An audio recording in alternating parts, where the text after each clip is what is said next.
हमको आइए अच्छा मिश्रा जी से जानते हैं किन मुद्दों पर उन्होंने चुनाव जीता है और क्या कार्य करेंगे इस गोरखपुर के क्षेत्रीय कार्य के विकास के लिए और कर्मचारियों विकास के लिए।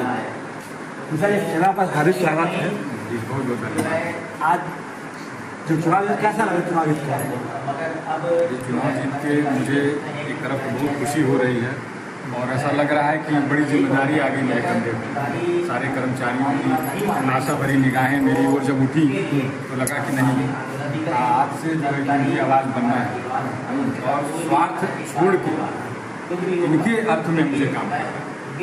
मिश्रा जी, कर्मचारियों की कई समस्याएं हैं, आवास की समस्या है, यहाँ जनता जो पार्क का तो मैदान वाला पार्क बना हुआ था, इस लड़की का अड्डा बन गया, जुआरियों का अड्डा बन गया, इस पर आप क्या करेंगे?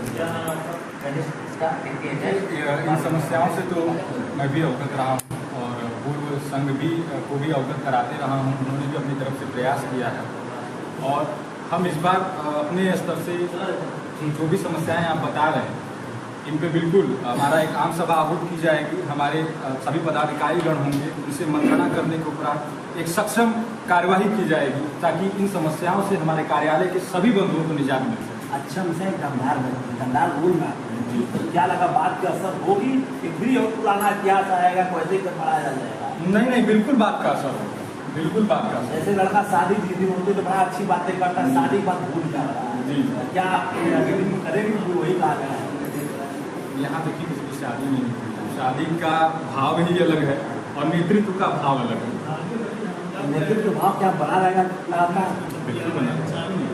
आवासों में पानी घुस बाहर, न जल की व्यवस्था, न पेयजल की व्यवस्था है, न महिलाओं से उनका लोग बैठने के अधिकारियों की भाषा शैली, एक तो अधिकारी बहुत मीठा बोलते हैं और एक अधिकारी बहुत तीखा बोलते हैं। ऐसे अधिकारियों के साथ कैसे निकलेंगे आप? देखिए, हम परिषद के कर्मचारी यहाँ पे हमें अपनी पूरी लाइफ गुजारनी, क्योंकि वो अधिकारी आपको कर्मचारी सदस्य को दर्द जरूर देंगे, ऐसे में उनसे आप कैसे निपटेंगे मिश्रा जी? अच्छा, आप अधिकारियों के बारे में ज़्यादा जानते हैं। हमने भी काम किया है उनके साथ 5 साल। ऐसा नहीं है, वो अधिकारी जो नए भी अधिकारी आते हैं जाते हैं, नए आते हैं, उनसे हम लोग कुछ सीखते हैं, कुछ सिखाते हैं। जैसे आपने एक दोहा सुना होगा, गुरु कुमार शिशु कुंभ है, घड़ी घड़ी काढ़ है खोट और भीतर हाथ सहार दे बाहर बाहर छोट। ये वही लोग भीतर से सहार दिए हैं और बाहर से चोट करके आपके जो है कमियों को निखार रहे हैं। आप उनसे सीखते हैं। जब वैचारिक मतभेद होता है तो फिर उनसे जो है कि तर्क कुतर्क होता है, वितर्क होता है, कभी कभी वो सहमत होते हैं, कभी कभी नहीं होते हैं, तो उसमें तमाम नहीं, मनभेद तो कभी नहीं होगा। मनभेद कर्मचारियों की मनभेद कारण के कर्मचारी स्वीकार किए गए नहीं, किसी को अगर इस तरह से वैयक्तिक प्रहार होगा तो हमारा सभी संगठन आपके अध्यक्ष जो आज एक्शन लिए थे तो कई अधिकारियों का एक्शन ले रहे थे, हमको भी कर रहे थे, तो ऐसे में अच्छा मिश्रा जी अब क्या करेंगे? एक्शन ले रहे हैं क्योंकि आप कर्मचारी हिंदू बोलेंगे, अधिकारी वही दबाव डालेंगे, तो क्या आप भी डर जाएंगे या आप भी लड़ाई बोलेंगे? नहीं, डरना नहीं है। जब तक मेरे सारे कर्मचारी बंधु मेरे पीछे दमखम के साथ खड़े हैं तब तक डर का तो प्रश्न ही नहीं। जब अगुआ दमदार होता है तो सेना भी दमदार, इतनी कमजोरी चल जाती है। और जब सेना दमदार और अगुआ कमजोर होता है सेना झुक जाती है। सेनापति के निर्देशों पे सेना भले लड़ती है, सेनापति के हुंकार पे सेना भले लड़ती है, किंतु बिना सेना के कोई सेनापति नहीं बनता है। तो सेना पीछे रहने आवश्यक है। हुंकार भरेंगे, निर्देश करेंगे, जैसा हमारे अध्यक्ष महोदय कहेंगे हम बिल्कुल उनके जो है कि आदेशों का एकदम अक्षरशः पालन करें। क्या कार्यालय का सोनीकरण होगा? क्या बोर्ड कार्यालय का कार्यक्रम होगा? कार्यक्रम बिल्कुल होगा, क्यों नहीं? यदि नहीं होगा तो उसके लिए हम लोग प्रयास किया जाए। कार्य योजना बनाए हैं, बिल्कुल कार्य योजना है, उस कार्य योजना में मुहर लगनी बाकी है। अभी हमारी बैठक बुलाई जाएगी, अभी तो आज हम लोग निर्वाचित हो रहे हैं।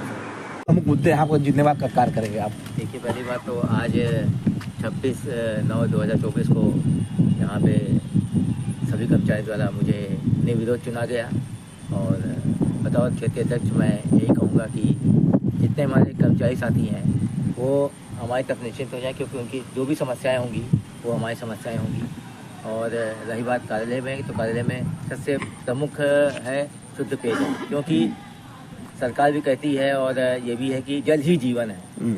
जहाँ जल नहीं वहाँ जीवन ही नहीं। और अगर जल नहीं तो फिर हर कर्मचारी कोई भी हो वो बिना जल के नहीं रह सकता। एक बार इंसान बिना खाने के रह सकता, मगर बिना जल के वो नहीं रह सकता। मछली भी बिना पानी के मर जाएगी। तो आपके विरोधी आरोप लगाते हैं बहुत कमजोर डरपोक व्यक्ति है। ये उनका कथन है। बाकी मैं जब बहुत बड़ी बात नहीं कहूँगा कि यह है कि मैं मुझसे जो बन पड़ेगा अपने कर्मचारियों के लिए वो मैं करूँगा और पूरी निष्ठा और ईमानदारी से करूँगा। शुद्ध पेयजल, शुद्ध कार्यालय माहौल, यहाँ पर जो अराजक तत्वों का गढ़ बना हुआ इसको दूर करने का कुछ आप प्रयास करेंगे? देखिए, अभी तो मैं आज ही निर्विरोध अध्यक्ष चुना हूँ, तो आज मेरा पहला दिन है। इसके बाद मैं धीरे धीरे पूरा प्रयास करूँगा कि जो भी यहाँ पे समस्याएं हैं, चाहे वो अगर कार्यालय की हो चाहे कैंपस की हो, उन सबको मैं दूर करने की पूरा प्रयास करूँगा। कर्मचारियों को कभी निराश नहीं करूँगा, इसके लिए मैं करबद्ध हूँ। अधिकारियों से आप दंडाई से बात करेंगे क्या? आप लोग करेंगे मीडिया में बोलना मना किया, आप हट जाएंगे फिर डर जाएंगे? देखिए, पदाधिकारी कोई भी हो उसको बोलने से कोई नहीं रह सकता। कोई पदाधिकारी कहीं भी उसको बोलने से कोई नहीं रह सकता। अधिकारी चाहेगा कि उसका नादर ना हो, मगर अगर कहीं अगर हमारा अहित होगा और वो गलत होगा तो उसके लिए पदाधिकारी जो है निडर है। दीपिकांत जी एक कर्मचारी को अमर्यादित भाषा प्रयोग किए तो अभी मैटर आया था। यहाँ भी कई कर्मचारियों से अमर्यादित मिलना था। ऐसे इस सब प्रकार फिर अगर कहा था उस पर कनिष्ठ गुप्ता क्या रोक रहेगा? देखिए, अगर पूर्व तत्कालिक सचिव महोदय द्वारा जो भी किया गया उनका वो यानी, मगर हाँ, उन्होंने जो भी किया वो सही नहीं किया। कर्मचारियों को उन्होंने सूचित किया। कर्मचारी बहुत दुखी हुआ और इतना दुखी हुआ कि कुछ कर्मचारियों ने शायद कार्यालय भी छोड़ दिया। मगर ये है कि कर्मचारी आने वाले समय में उनसे जो है अब जो कर्मचारी जो भी संघ बना हुआ है, चाहे प्रांतीय हो चाहे क्षेत्रीय हो, वो एकदम निडर है और सजग है। वो कर्मचारी हित में ही लड़ेगा और अधिकारी कनिष्ठ गुप्ता जी दंडाई लड़ेंगे? जी हाँ, मैं बिल्कुल। मैं यहाँ कैंटीन की व्यवस्था हो जाएगी? सारी व्यवस्थाएं होंगी। हाँ। सारी, चाहे संघ भवन हो चाहे कार्यालय की हो चाहे पानी की हो, सारी व्यवस्था हम करेंगे। पूरा प्रयास करेंगे कि और कर्मचारी की सारी समस्याओं को अधिकारी शासन प्रशासन तक पहुंचाना मेरा नैतिक कर्तव्य है। आपके विरोधी का आरोप लगता है बहुत रोमांटिक भी हो जाते हैं कभी कभी। अब ये उनका मन भेद है, ऐसा कुछ नहीं है। भाई, मैं हमेशा से अडिग रहा हूँ और पिछले 1 वर्ष से OPS के भी लड़ा हूँ। हर कर्मचारी के हर मांग को लेकर के मैं लड़ा हूँ। इसके पूर्व भी मैंने पत्र भेज करके शासन प्रशासन को अवगत कराया है कार्यालय निर्माण के लिए, और ईश्वर ने चाहा बहुत जल्द यहाँ पे एक नया भवन का निर्माण भी होगा।